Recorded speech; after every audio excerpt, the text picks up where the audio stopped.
Welcome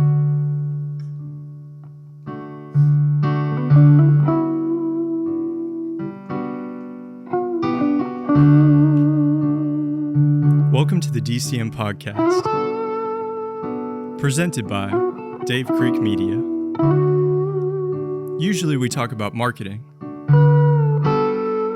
but today we're going to talk about music and a little bit of marketing.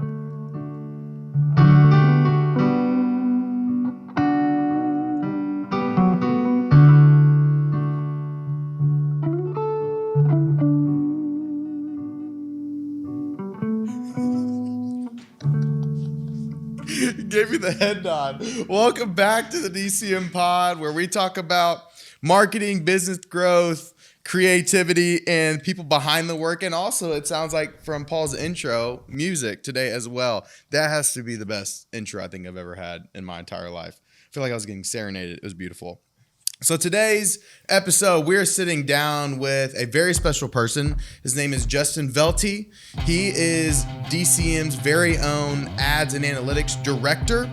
Justin is one of those rare people who can live in a world of strategy, look at the numbers, look at the performances of everything and all the data, and make it make sense in real time. So today, we are talking about why the numbers behind marketing matter now more than ever. So Justin, thank you so much for coming on the pod today. How you doing?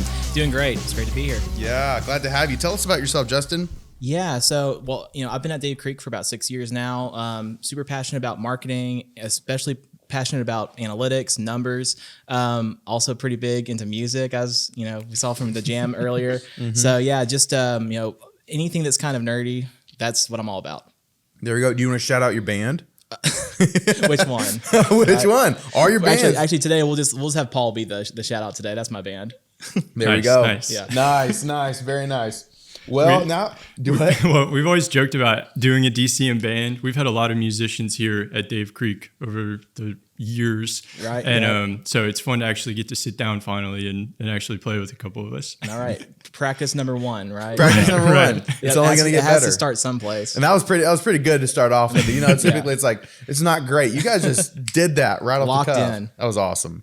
All right, so if it's all right, we're just going to move straight into some icebreaker questions, if that's okay with y'all. Just go right on in so we can know more about you. So, Justin, if you had to spend one full year becoming an expert in something completely unrelated to marketing, what would you choose? I think video game design. Video game design, really? Yeah, 100%. Like, I love watching people play games. I like playing games myself. I don't know. It was like a big part of my childhood, like watching my dad play games and stuff too. And just the process that goes into making something that, big and intense. It seems like it would be a pretty cool thing to get into. Probably an expensive hobby or a pretty big path to jump down, but yeah. So like the programming of it and all. So not the artwork, you want to do the programming behind it. A little bit of both. It would be interesting to do the art piece, being able to design really cool environments and everything like that. But figuring out how to do the physics work and how do you do like if and then statements to impact people's actions and stuff. It just seems like it'd be like a pretty cool rabbit hole to go down. Yeah, that's pretty awesome. That's pretty awesome. Have you done anything like that before at all? In your pastime? So my brother, he's actually a programmer. And so we actually kind of tweaked around a little bit doing some of the game stuff before, but on my side, I was always like doing music for him. So that's about as far into that as I've gotten. So not a whole lot, but it's definitely been interesting just like toying around. Yeah. Well, very awesome. Yeah. Very awesome. See, I love playing video games, and I knew that was like hard to do. Mm-hmm. And I'm like, there's no telling how much work went into this video game. But the fact that you love that's pretty awesome. Yeah. So I love that because I love video games so much. Okay, so maybe too much, my wife will say. So now I'm going to just dive right into, actually, hold on. I'm going to stop. Paul, what would you, if you could do anything outside of what you're doing right now, spend a full year doing it, what would you do? Oh, gosh. I would want to be a wildlife photographer. I guess that's really similar to what I do. It's adjacent, but adjacent. Right. I want to go like lay down in the grass of a safari, preferably in like a cage, like you put in, like if you're in the water with sharks, just to protect myself from the safari. But yeah, that's what I would want to do. I'd go spend a year in the desert or something, trying to get macro shots of a lion. I don't know. Yeah. I think I've always thought that in a different life, I just would love to pursue acting. I would love, that's what I would love to do. For a full year, I would love to go do that, whatever that looks like. That sounds amazing to me. I could see that. Yeah, you know? I could see that. I could feel like I could do that. So I'll keep that in mind. Keep that in mind. Keep that in mind. Just going to tuck that away. Yeah, there you go. Now we're just going to jump right into the questions, Justin. Cool. Is that cool? Sure. Okay, awesome. Let's get into it. So you sit right at the intersection of strategy, ads, and analytics. What does your role as director of ads and analytics actually look like day to day? So my day gets broken out into a couple different buckets. One of them is guiding strategy. So making sure that my team, that we're targeting the right audience for, the client to try to meet their goals. That's like one big piece of it. And also making sure that we're on the right platforms. So making sure that we're not targeting, maybe an older generation, but on TikTok, making sure that we're putting our ads in the places that people are hanging out at. That's one piece of it. And then I would say overseeing performance is the next thing. So looking at the results, trying to make decisions based on those results to make sure that we're optimizing ads effectively, getting the right outcomes, and then translating the messaging from that, like the data from what we see, into the message to the client, to our internal teams, so that we can kind of tell a story and make sure that the next campaign we set up is continuing to improve. Yeah. What would you say you enjoy most about all of that? What is what is your favorite part that I think you enjoy the most? I think it's a little bit of the mix between step 2 and 3. So it's seeing the data and then translating that data into like what's the story behind it. I think a lot of people can get overwhelmed when they look at numbers. And it's very easy. It's an easy gut reaction to be like, what's all this? It's almost like a different language. But there's something really satisfying about seeing what the results are, hopefully good results, and then, telling a story with it, sharing it with others, seeing how we're growing a business based off of that data, and then just like rinsing and repeating it to help a client's business grow. Yeah, awesome. And you're also leading a team while you do it too. You have 2 other guys who you're having to bring into the fold of having to do that at the same time as well, manage the stuff that they're producing and the numbers that they're seeing as well. Exactly. And kind of guiding them on like, if they have questions about, I'm seeing this thing, is that a bigger trend? Kind of digging into the weeds with them too. That's actually pretty rewarding, just to kind of like get to mentor. And also sometimes you learn stuff from each other. Like I still learn new stuff every day, I would say, from my team and from people around me. So it's a pretty cool process. Yeah. And I've even noticed that there's a lot of moments where it feels like you're also at the same time finding new ways, whether that's new programs or things that are out there in the wild, that you're trying to figure out how can it improve our processes? How can you get more, better way to look at the numbers? And so I've noticed that whenever we have our monthly meetings, you come in, you're like, actually, I found this really cool new tool. It's always a cool new tool that we're going to be able to look at our ads better. We're able to analyze and better perform for our clients. Yeah. And so you're also doing that on the side as well. You're just keeping your ear to the ground of what is possibly still out there that's being developed for ads. Definitely. So, that's a piece it's a fun thing to always be on the lookout for, that, because in marketing especially, there's so many MarTech companies out there that they're constantly coming up with new solutions. So you get to meet a lot of really cool people that are really intelligent, that have a solution that, again, we can take that, share it with our clients, integrate it into our processes, and it just kind of helps the flow for like all the things we do. So that's the fun thing about digital. Like every day is different, and there's always something new to learn. There's always new technology coming out. AI is, getting crazy with things too. So it's an exciting time, I think, to be in marketing in general. But it really is. It really is. All right, next question. For business owners who hear the word ads and immediately think spending money, how would you explain why digital advertising still matters when it's done well? Yeah, that's a good question. So a lot of people they hear advertising and they think of it as it's just an expense, right? And bad advertising, you could make an argument for that. Like I like to think of like bad advertising like you're throwing a dart but with your eyes closed. So like maybe I throw a dart and I hit Paul with that dart, but the problem is, like, what if that dart is an ad for a boutique clothing company that's trying to sell Easter dresses or something like that? Probably don't want to hit you with that ad. You might be a customer, I don't know. But that's like bad advertising. But good advertising is when I know the bullseye is like women 35 plus, household income of $75,000 a year. I can target those people and then hopefully see a better result on the back end of it. So like I would say the benefit of advertising is still that, like, when it's done well, you can know you're putting your money in front of the right audience. You can start seeing results from that. You can scale that, and then ads become like a lever for growth instead of just an expense. Gotcha. Yeah. Yeah, something I always appreciate when I'm working with you, Justin, is you always have like a why to why we do things, and you're always willing to like answer that question and kind of go into the depths, and that's really important for me. My role is we're trying to make videos and trying to tell a story and try to create the ads that y'all are going to run to be able to understand the why and understand the demographic and the target audience and what we're selling and who we're trying to speak to. And I always really enjoy those conversations with you because you and I will go down a rabbit hole of the ins and outs and the really fine details that really help, that make the big difference when actually running an ad campaign. Sure. Yeah. I mean, the why is so important because if you don't know the why, then you're just throwing a random ad out there to a random person. And that is bad advertising. But yeah, I think when you know the why, you can craft the story, you can craft the messaging, you can kind of tie it all together. And then I just think you have a more cohesive campaign and a better shot at success for sure. Yeah. But yeah, the why, I think that ties into the data side too, right? Like we're always looking for the why, what's the answer so that we can replicate that. Right. Would you say when you're talking about the bullseye, covering your eyes and you're trying to hit this target, would you say that's kind of the difference between like ads and like organic content alone? What is it that you feel like ads can do that organic content alone just can't? Because organic content is great. It's awesome. But I feel like that sometimes is a result of just organic content alone is you're not really able to, you have the target, you don't know where it's at, and you know that's what you want to hit. So I guess what is it that ads can do that organic content really can't? Because with organic content, especially if we're thinking of it like you're just posting a reel on TikTok or on like Instagram, TikTok, any of those platforms. It's really dependent on the content at that point that you're putting out there to your followers, and at some point you're kind of hoping for it to go viral or for it to pick up on the algorithm, on the trend. Which in a lot of cases that can happen, but also in many cases that doesn't happen. Then you have a post with 5 views or 100 views.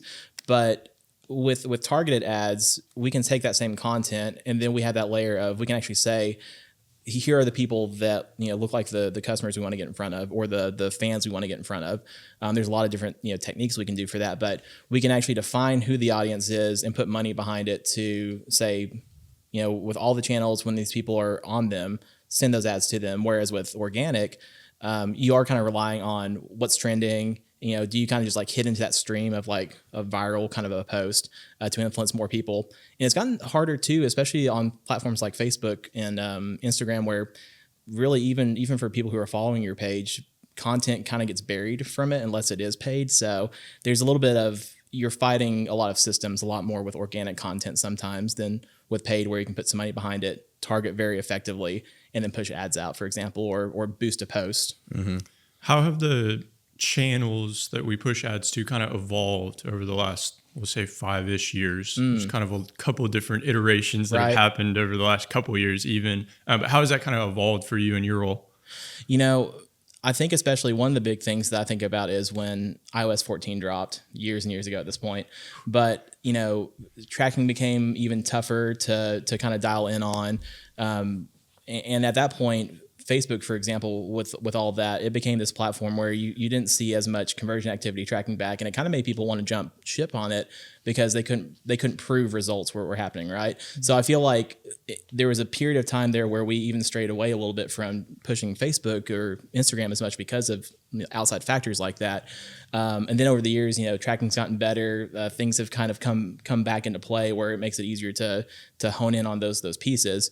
And even with like AI coming out, there's a little bit of people kind of searching with AI tools versus just Google, for example. So you kind of see some volatility in those areas as well. So I would say, like, to kind of bring it all back around, over the years, I would say the platforms we use, they do change a little bit just depending on what's going on in the marketplace at the time, but the strategy doesn't really change. We're still trying to answer the question of like, what's the goal of the campaign? Based on that goal, how do we place ads in effective spots and then go to the most effective places? So, adding new platforms, like getting into programmatic, for example, with some of the streaming TV stuff or display ads, there's definitely like a path we've gone down with that.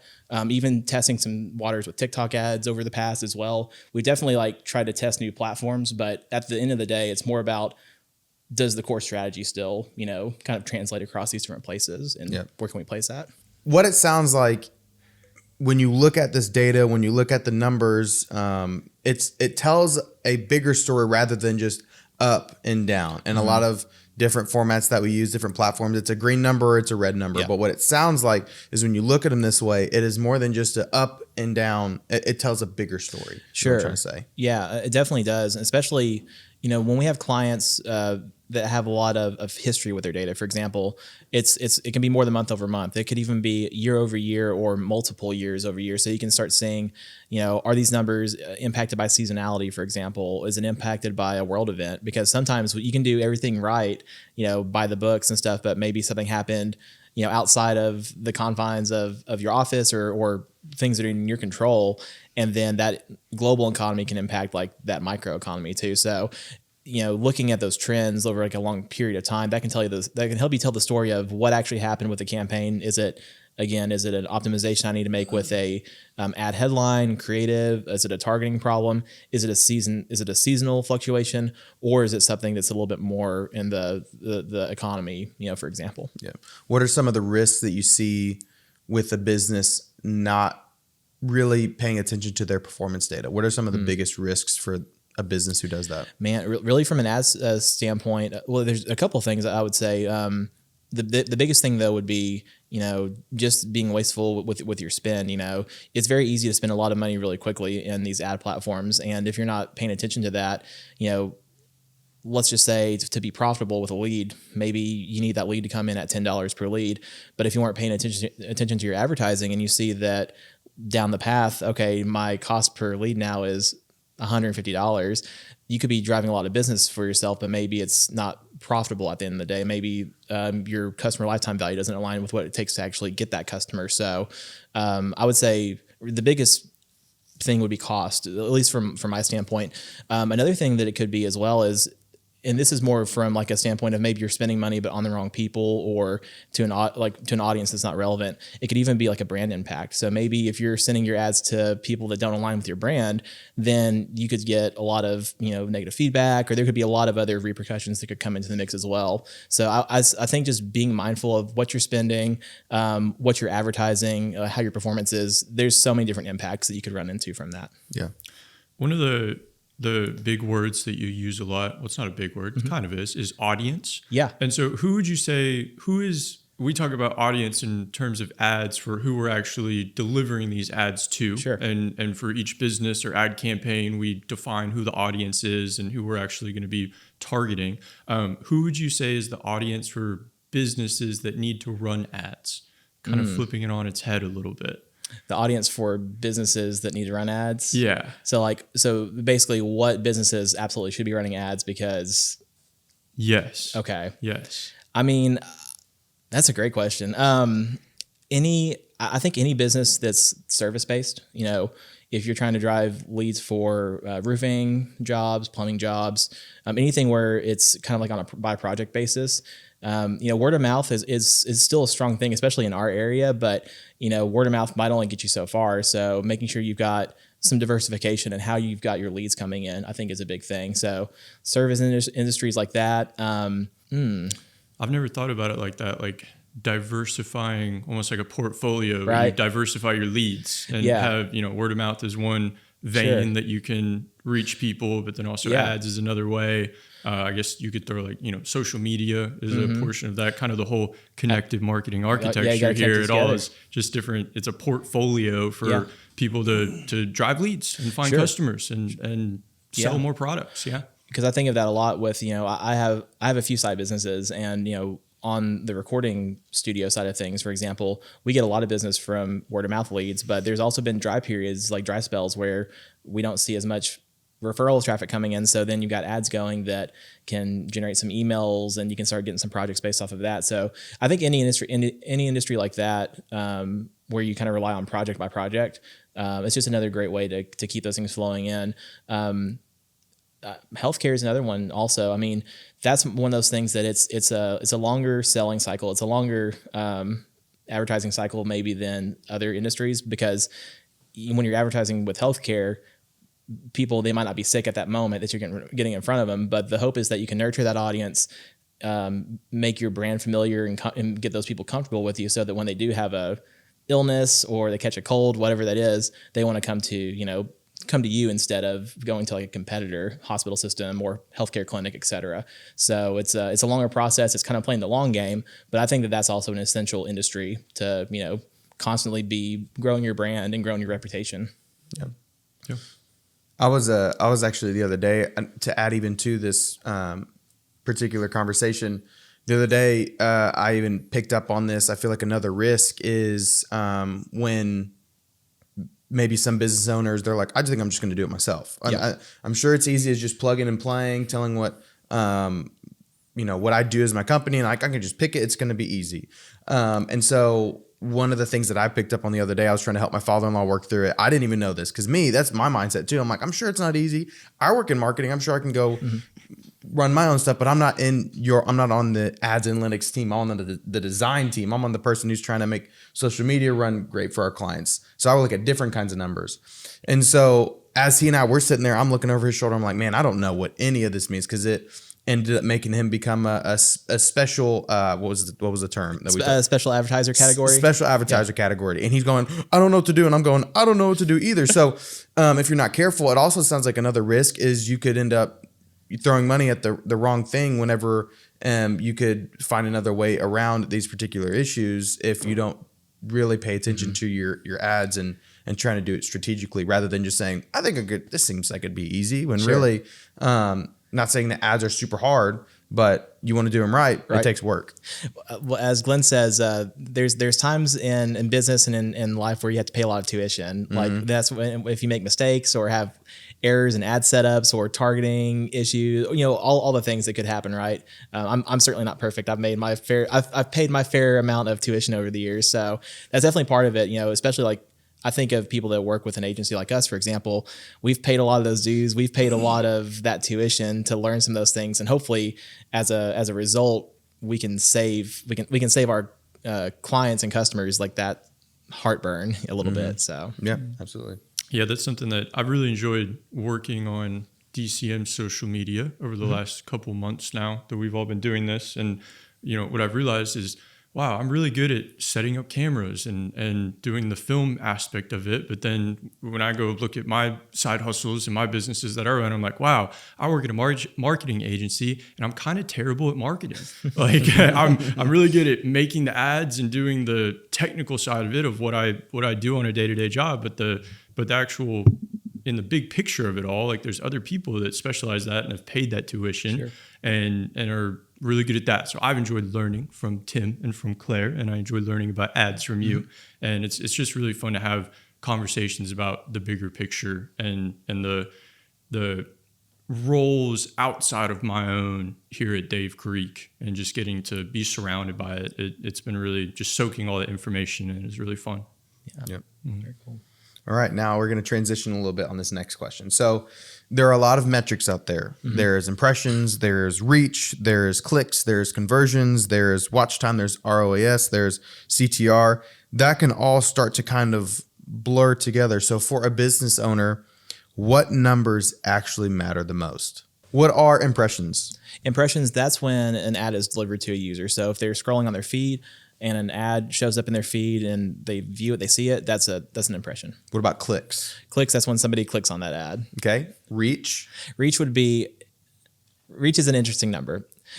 Sorry. That's okay. Boom, boom, boom, boom. I'm trying to think if I should go with the simple answer or if I should go with like this. I think I'm just going to go with the simple answer. Okay. Because technically for you guys, reach is actually, it's a modeled number of users that the platform believes you've reached. It's not an actual, it's like a formula basically. Okay. But anyways, we'll do the simple one. You can. Yeah. Okay. I think it's a simple one. Okay. Next one, conversions. Or I can do reach though. I'll do that real quick. I'll just do the simple. I'll just do the simple. Absolutely. Yeah. Absolutely. Okay.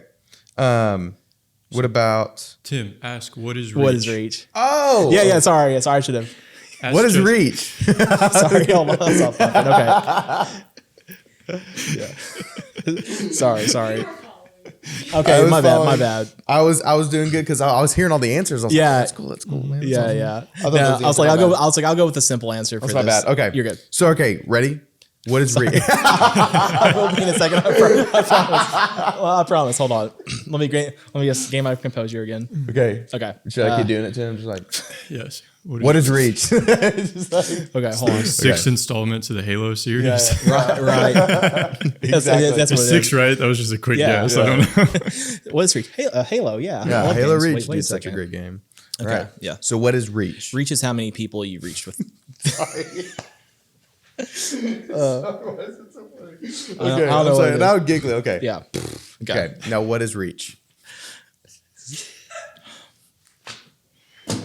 I'm gonna take a drink So of water. I was right. Halo Reach is the 6th main installment of the Halo series. Yeah. Okay. Any guess on what year Halo Reach came out? Did you play Halo Reach? I did. A little bit, but not a whole lot. 2011. 2010. Yeah, really close. Boom. That's a lot Halo earlier than I Reach was thought. like the first video game. So I didn't get an Xbox until I was a little bit older, and that was like the first game that I had that was my own. Really? Oh my gosh, I played the heck out of Halo Reach. Oh, wow. I was in Forge World just building things. I came straight out of my Lego childhood and just went straight into the Halo Reach world. Interesting. 'Cause I heard some. I played a little bit, but I never did any of the building stuff. That sounds cool. It was fun. Map design. That's Map what a lot of it design. was. It was. We Yeah. would design the maps and then we would play them. And That's we You would put a put respawn token, and this is where like you respawn, and it was really cool. Oh, that's Yeah. super rad. and you could like I love also that. download maps that other people would make. So you could kind of. That's really neat. That almost makes a game like infinitely playable too, because it's like you can just get whatever you want. That's cool. Yeah. That's neat. Oh, so sad when they killed all the Xbox 360 servers because that was my game that I played growing up was Reach. So, okay, Justin, what is Reach? So reach is how many people you reached with the ad. Yeah. Yeah. All right. What about conversions? Conversions, so they can mean a couple different things, but a conversion, when you track it back to an ad, it tracks back to an action that was taken once the ad was seen or clicked on, I should say. So if someone clicked on an ad, then made a purchase, that could be a conversion. If the conversion action that the company defines as a lead form, for example, that could be a conversion. So if they clicked on the ad, then filled out a form, that could be tracked as a conversion also. Gotcha. Now, what about CTR? CTR, so that stands for click-through rate. What that means is it's the percentage of people that saw your ad then clicked on it. So if 100 people saw the ad and 10 of them clicked on it, then you'd have a click-through rate of 10%. Okay. And, well, this one sounds self-explanatory, but watch time. Just the amount of time they watched the ad.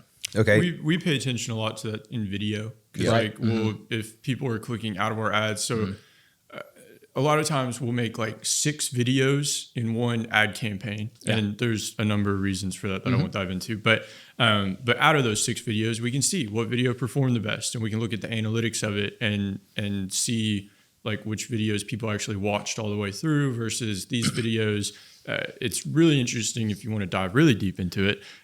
You can even go to that specific point in the video and see where the majority of people clicked off of it. And then I can go watch that video and be like, well, what did I do at this moment in the video that just lost everyone? Sure. And people became disinterested in it. And we didn't get any CTR or any return on this ad. And so that's kind of the importance of watch time.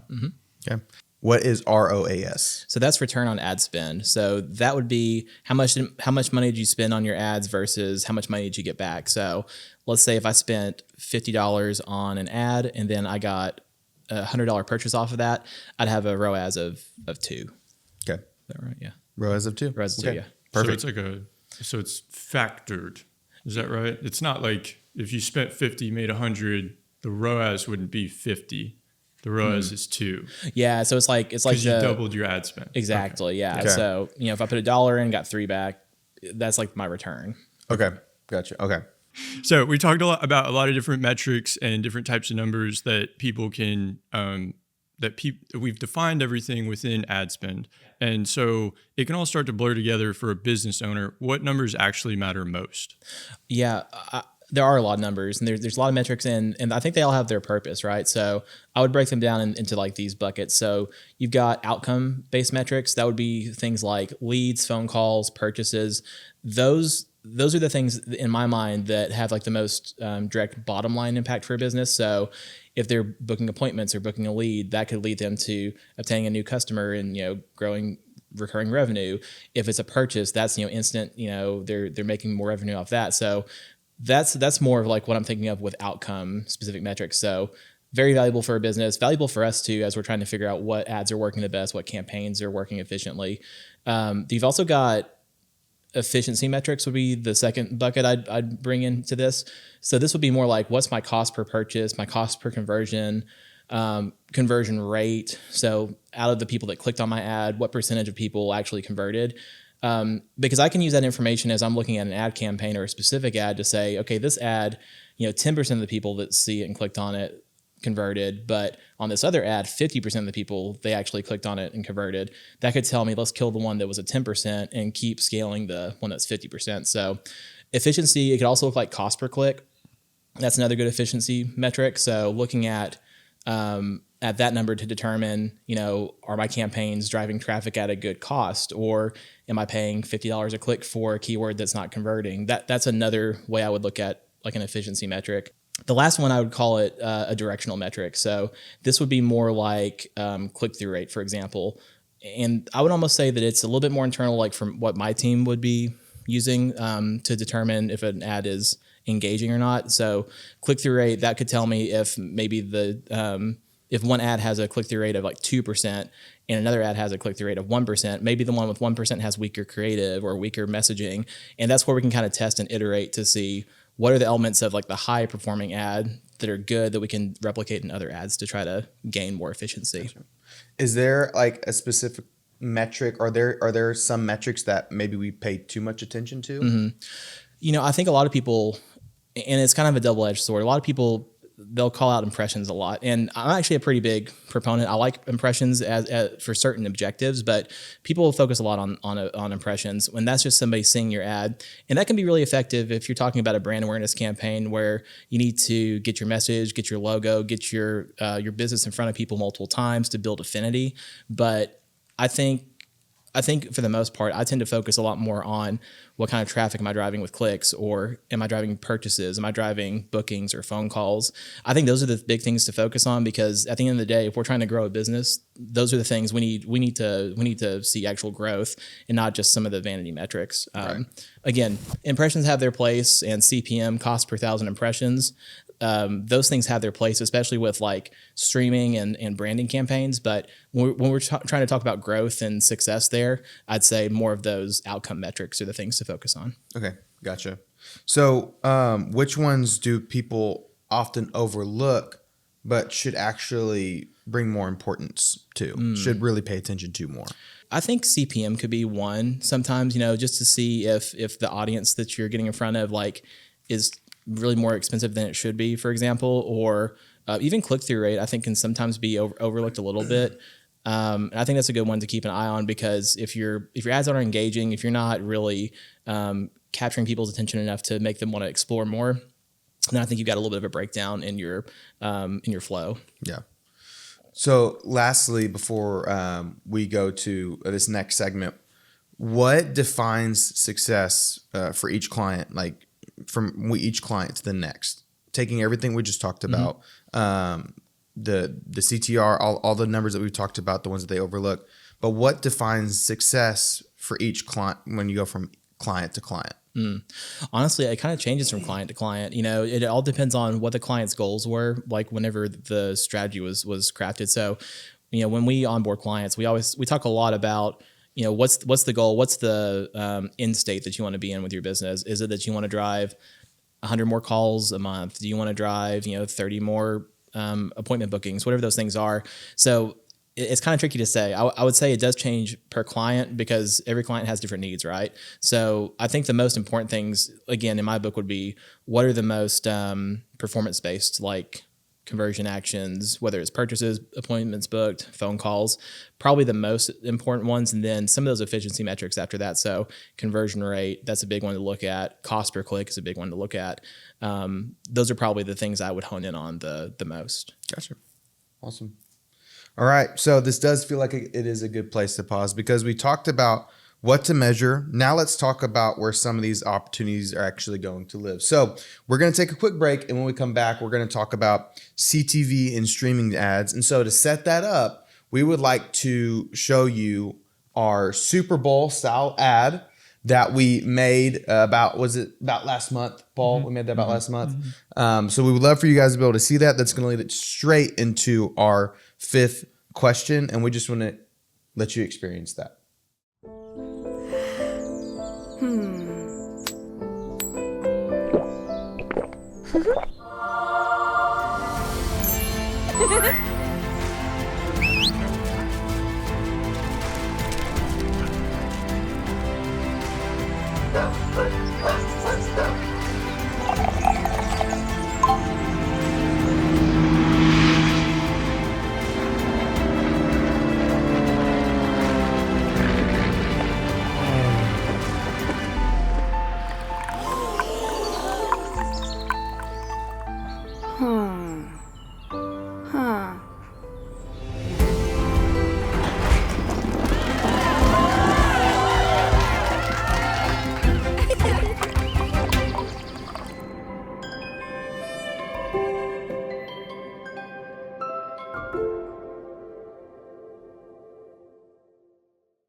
Now that we're back, for the person listening who may not know the term, what are CTV and streaming ads and what makes them valuable?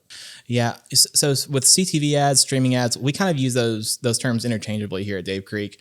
CTV, that stands for connected TV ads, and they're similar to almost like broadcast TV ads, but they have the power of digital targeting behind them and tracking as well. CTV is so interesting because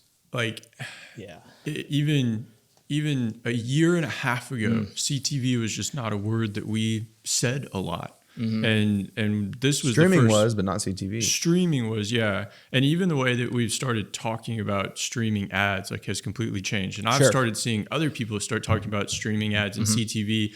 And again, this is a conversation that we started having 18 months ago. And it's like, oh, okay, we were a little ahead of the curve on this. But anyways, yeah, Justin. Yeah. What's funny too is I remember in the early days of CTV, we were one of the first, I think one of the first agencies even in Central Arkansas to jump on that bandwagon back in the day for one of our clients. But yeah, CTV is awesome because, like I said, you can combine this traditional broadcast TV style advertising, but with the power of digital targeting and tracking. So for example, in the past with traditional TV, you pay for a TV spot, run some ads, and they would go to all the set boxes. Maybe it was at a particular time of the day. Maybe it was some particular programming that you focused on. But that's just kind of like what you did. And then on the back end, you didn't have a whole lot of measurable results from it. The cool thing with CTV, though, streaming TV, whatever you want to call it, is that we can get really, really dialed in with our targeting. So instead of just do a pray and spray and just hope that you hit the right people, we can say, I want to target just households that have the presence of a female and that the household earns $100,000 a year or more. And I want to just serve my TV ads to those people, to those individuals. So yeah, the cool thing with CTV ads is that we can target, at a household level. So we could say we want to target a household that's got maybe or presence of children, and the household income is $100,000 or more. And then our ads will only serve to those households and it'll exclude those other households. The neat thing is that it's going to display on whatever content those people are consuming. So instead of just saying, I just want to show on the sports or on these certain channels, it's going to basically advertise to whatever those people are watching.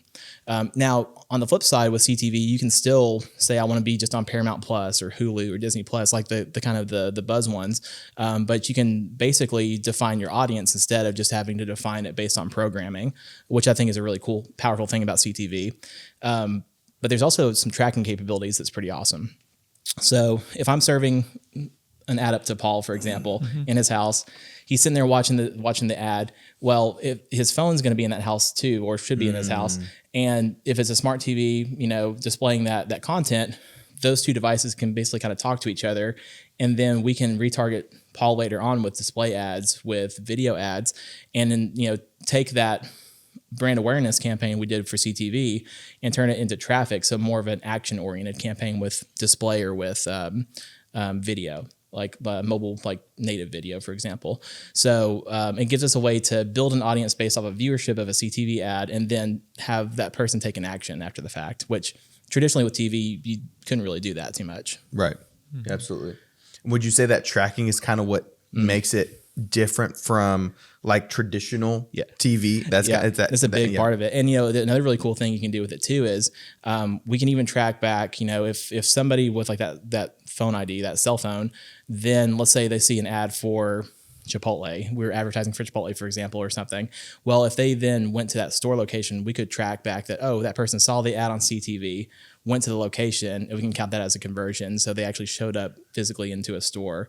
So it's kind of cool, kind of creepy, but the tracking that comes along with CTV, with streaming TV, is just a lot greater than what you would have with traditional broadcast. We can actually see how many impressions were delivered, what was the cost of those impressions pretty easily, and then we can see, did they show up at a physical location? Did they click on a display ad later on and then fill out a form, make a phone call? All those kind of fun things. Mm-hmm. I think it's funny you made that creepy comment, but it's true because there's the controversy in that. Like, I feel like my phone's listening to me. It's always listening to me. It's like it almost makes it sound like it may not be listening to you, but it is listening to the technology around it to know, so that way it gets a better idea of who you are and what you like. And so rather than treating it as a creepy thing, it's a more convenient thing. It's trying to get all the things that you love around to you. So you love Chipotle. Here's more ads so you can see what other deals we've got going on. It's so funny whenever, again, going back to the app tracking transparency stuff that rolled out with iOS years and years ago. I personally at one point was like, I'm just going to opt out of the tracking and see what happens. And I'll tell you, I got so many ads for like online gambling and just like random stuff that I would never be interested in. And it's all because, again, I'm opting out of all the tracking. So nobody knows really what I want, who I am, what I want to see. So there is an argument to be made for sure for like a little bit of tracking is a good thing. It knows who you are, so it can give you relevant suggestions. That is the convenient part of it, right? Yep, absolutely. So what kind of businesses would you say are a good fit for a CTV? I think any business that really needs to have like brand affinity, like they want to grow their brand awareness, that's a great fit in my book. So kind of going back to what I talked about earlier, healthcare, maybe healthcare clinics, anything with like a long buying cycle where, you might need to build some trust first, because CTV, it thrives the best in a brand awareness campaign situation because, we're serving up ads to individuals that they're sitting in their house in a comfortable place. The view rates on these videos will be like 99% plus. So like they're watching the full amount of the content. They're focusing on it. They're not skipping over those videos. I mean, I guess they could maybe walk away and grab a drink or something, but for the most part, they're in an environment where they're so like fully focused on what the ad is. So it's a great way to build brand affinity. So I think, again, going back to like a hospital system, for example, if you're trying to show that, your staff is friendly and that you have a welcoming, judgment-free environment, they'll make you comfortable and serve you and serve your community. That can kind of help you to start building on that buying cycle so that maybe in flu season, they'd be more likely to come see you at your clinic instead of maybe a competitor. So, yeah, absolutely. Yeah, I really like the aspect of CTV ads or the aspect that they have a very captive audience. Sure. And you know that the ad is going to run from 0 to 30 seconds or 0 to 60 seconds. And the way that we approach it in terms of planning out the videos for it is, we don't have to worry about hooks as much. We have a little bit more breathing room to kind of get into an ad and really tell a story and make sure that the brand is being represented in the way that it needs to be. And CTV is just, I really enjoy working on these types of ads because you have a little bit more freedom and wiggle room on what to work with. And it's not so much social media, fast pace, fast cuts. It's like we can actually listen and hear this ad a little bit. And I really like that aspect of CTV. Sure. I mean, the storytelling, right? I think it's just, you can kind of go next level with it. It also just kind of throws me back to, watching, TV commercials growing up, which maybe was a little annoying when I was a kid trying to like watch my shows. But the older I get in life, like I have a greater appreciation for seeing like a good narrative being told through a commercial or through an ad, like pulling the heartstrings or whatever. I think it's really cool to see those things. And it's fun to work on them too, to your point. Yeah, absolutely. Where do you see streaming ad opportunities? Where do you see those going for the next few years if you had to guess? Man, there've been a ton of studies that just show that, the demand for streaming TV ads is just, it's been growing year over year for at least the last, 5 years that we've been involved with it. I want to say that it's even overtaken like, how would you say it's, people are cutting the cord, right? They're streaming more stuff on things like Sling or Roku, that kind of stuff. So we're seeing that many more of the ad dollars that are out there have shifted towards streaming TV, and they're projected to keep growing year over year, while like traditional is kind of like dwindling down a little bit. So I think there's a lot of room for growth. Yeah, It's almost like the next evolution of TV advertising, right? Because that's where the people are. Advertising follows where the eyeballs are, and most of the eyeballs are on streaming or on these specific platforms that are these individual channels. It's basically cable. We just have to sign up for every single one and separately, right, and we end up paying almost the same. It's fine, but. See, I've got a great business idea. Paul, we can go on together. What we'll do is we'll go to these streaming companies, we'll bundle them together, and then we'll sell packages. We won't call it... What if we called it stable? Stable. I like stable. It sounds good because it's a stable package. Sure. Right. Yeah. Exactly. Definitely want to steer away from anything with a C, right? Yeah. Right. Cable with a K. Okay. Exactly. There you go. Right. Yep. I'll add one more thought on just our stable idea. Well, it's and CTV is such an interesting time period in it right now where, if you tried to buy a traditional ad on a major platform even 10 years ago, you're going to be spending mass amounts of money. And it's like the market for running an advertisement on national broadcast television is like a small company in central Arkansas is probably not going to have the marketing budget for that. And so it's limited. There definitely is some local opportunities through that. They're like your local cable companies. But streaming is kind of, there's a lot more opportunity, and the buy-in to it or the investment that a small business has to make right now is still very manageable. And so like, what I want people to take away from this is like, if you're a small business, like streaming is an opportunity for you to advertise. Like it's kind of the future, and not everyone's quite there yet. The same opportunity, it's probably going to be a different price and a different regulation and a way that it's run 5 years from now. But right now, the opportunity is there, and the cost isn't extravagant, at least yet. So sure, no, I would 100% agree with that. Yep. When a client comes to us wanting to run ads, what does a smart ad strategy actually need in order to perform well? I would say the main components would be goals being defined, like strongly defined goals. So that's like the first thing, what are they trying to achieve? So again, are they trying to get a number of phone calls, leads? What's the quantity that they're going for? But also let's compare that to the past. Like what are they historically driven for? If it's form fills, for example, if traditionally they've seen that they've driven 10 form fills over, like month over month. If their goal is 50, we might have to like collaborate with them to see like, can we get there, or do we scale up to that? So I would say like good, realistic, milestones is one piece of it. A defined audience is another part. So just, knowing who your people are. So if they have like a CRM list, if they have sales data, anything that we can dig into so we know exactly who's that customer that's ideal for them. That's another big portion of it. And then messaging. So really being able to, and it kind of ties in with the customer segment as well. So being able to dial in on what's the message we're trying to get out there, what are we trying to achieve, and if we know who the audience is, we can kind of hone in on the psychographics of that as well. So when we're crafting the message, crafting the ads, like what keeps that person up at night? What are their biggest concerns? What problem do they need solved? Or maybe even what problem are they not aware of that they have that we want to shed some light on to try to show that we have a solution for it? So I think the messaging is another big component of that, is just being dialed in on how do we want to speak to the people that they're going after. And then defining the goals, but also defining the KPIs, like on the back end, how are we going to measure success? I'd say those are the components to like a good quality ad strategy. And then from there, we can go to like what platforms align with the audience, the messaging, all that fun stuff. Yeah. And so you're saying like this has got to be all in place before we even start trying to launch this campaign. Yes, is what you're saying. Yeah, exactly. Yeah. Because like if even one of those components is off a little bit, that could cost you a lot of time or money or effort on the back end. So yeah. What are some of the most common mistakes you'd say people make when they try to run like an ad without a strategy? Right. I would say it's the risk of just bleeding out budget without results. So, it's just that risk of, putting your message out there to the wrong people. And then again, maybe at the best case, you're wasting money. At the worst case, maybe you're even negatively impacting your brand somehow, because I think of this a lot. Like if I get served like a CTV ad that's like either repeating itself over and over again, like on my channel, or this just way out of left field, it's like, I start looking at that brand, I'm like, they must not be really in tune with their advertising strategy, because like I'm nowhere near their target audience. So like, I think that there's like definitely a risk too of like reputation as well. Yeah. Might have to give them a call. I know, that's right. Hey, it's like, hey, I got a solution for you guys. We can talk about frequency caps and all that fun stuff. Yeah, let's go. Let's get plugged in. That's right.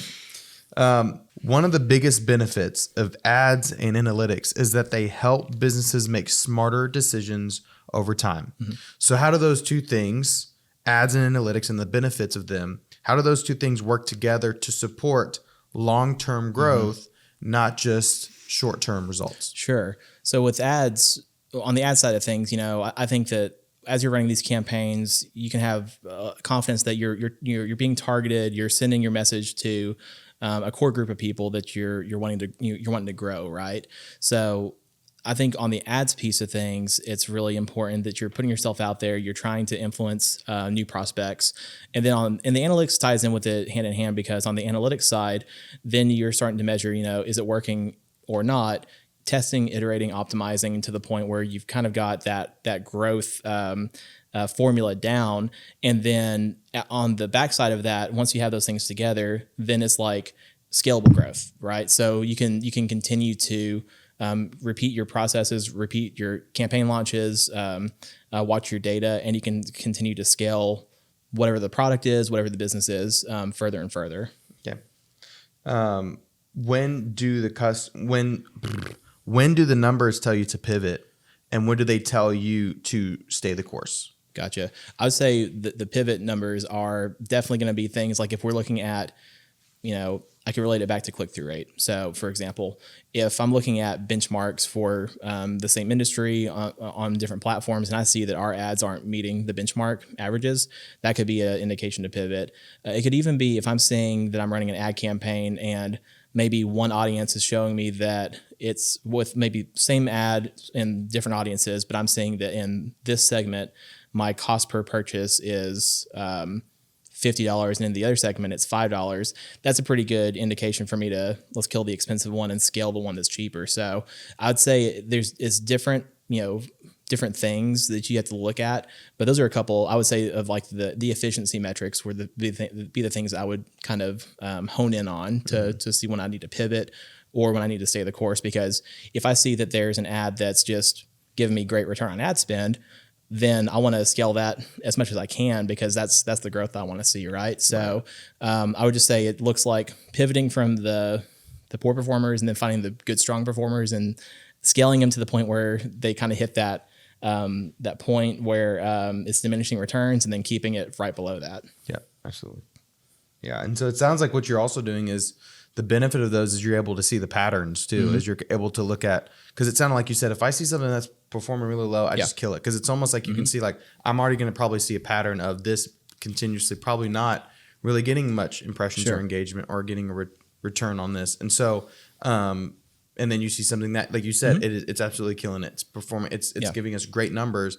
And it's almost as if, all right, now let's just, the pattern that we got to where we're there, let's keep going. Right. And so it sounds like it's just patterns are a huge part of this too. And it's different, depending on the content that we're evaluating. So, I mean, when it comes to, creative, we might, swap those out, kill those quicker than an audience. So, creatives, we can move around pretty quickly. When it comes to audiences, maybe it's just that we have to find the right message for the audience. We have to find the right thing that triggers that desire, especially if we know that the audience that we're targeting does align with their CRM list or something. So there's different life cycles for those processes of like scaling or killing.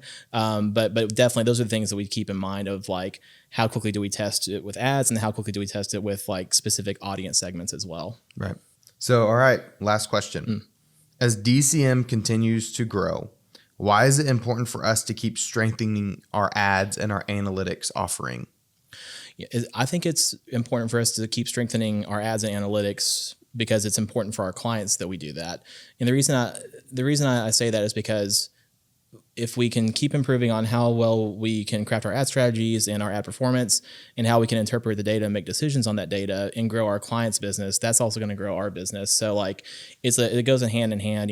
We don't have success unless our clients have success. Right. So I would say that's kind of why it's so pivotal. And I mean, the advertising landscape changes daily, really, especially in the world of AI. Stuff is really ramping back up and going kind of crazy again, which is exciting, So I think that, we have there's definitely a duty for us to do our due diligence, keep trying to stay with the trends, stay ahead, grow our strategies for ads, grow our approach to how we do analysis so that we can, grow not only our business, but grow our clients' businesses. Yeah, absolutely. Because it sounds like what it does, it helps fit into our larger goal of being that trusted agency of choice, for all current clients, potential clients, employees, and everything. And so 100%. we have to make sure that we are strengthening our ads and analytics every single day. Totally. Yeah, absolutely. So what do you want potential clients to understand about how we approach paid media and reporting? Yeah.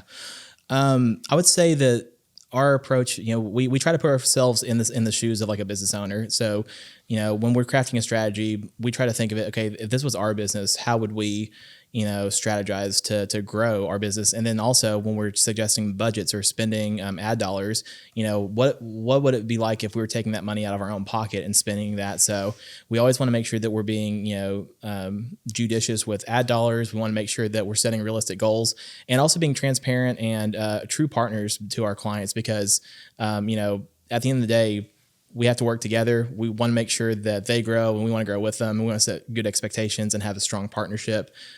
So I would say that, just the way that we approach things, we try to put ourselves in the client's shoes and act like it's us, ourselves that we're advertising for.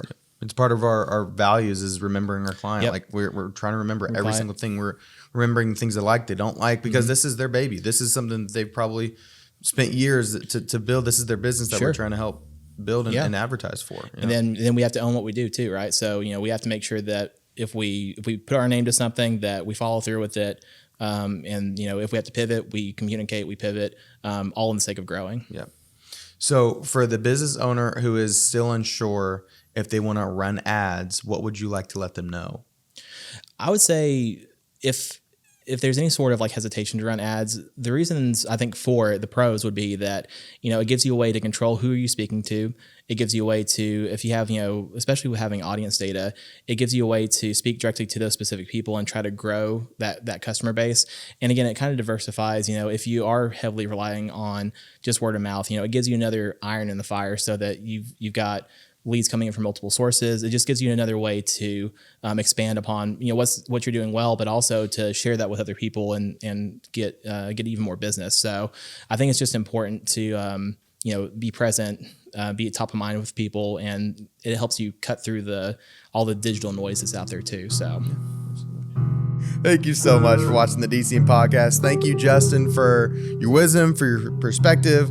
Ads and analytics are more than just a part of marketing. They help businesses see what's working, they understand what's driving growth, and they make better decisions with confidence. So if today's conversation made you think, maybe even made you laugh, even if it's just a little, don't just move on. Look at your ads, look at your numbers, and ask what your marketing is really producing. So if you got value from this episode, subscribe to our podcast, subscribe to our YouTube channel, share this episode with someone who needs it, and tag us with your biggest takeaways. Follow our socials at Dave Creek Media on Instagram, Facebook, and LinkedIn. Lastly, go to davecreekmedia.com/podcast to listen to our latest episodes, as well as get a free digital audit. So thank you so much, and we'll see you guys on the next one. Paul and Justin are going to take us out.